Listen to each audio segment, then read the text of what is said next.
জগৎ থেকে নিয়ে আসি, সংসদ ভবনে দোকানদারি করি। এই বেলা 2টা-3টার দিকে দোকান সাজাই, রাত 10টা ধরে দোকানদারি করি। তাতে আমাদের 2000-3000 টাকা বিক্রি হয়। একটা 2টা ছেলে আছে, গার্মেন্টে চাকরি করে, কোনোরকম সংসার আমাদের চলে। এখানে কোনো চাঁদাবাজি নাই, খুব ভালো দোকানদারি করতেছি, আল্লাহ খুব ভালো দিন নেয়।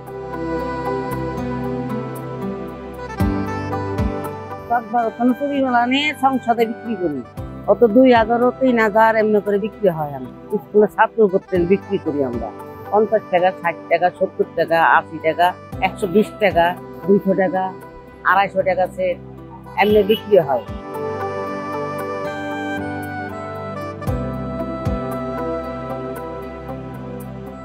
এই কেনা কোনো মেয়েরা 2-4 ডজন নেয়, 5 ডজন নেয়, 20 ডজন নেয়। এখান থেকে নিয়ে জাপান, আমেরিকা মেহমান বাসায় পাঠায়। আমরা কোর্সা বিক্রি করি।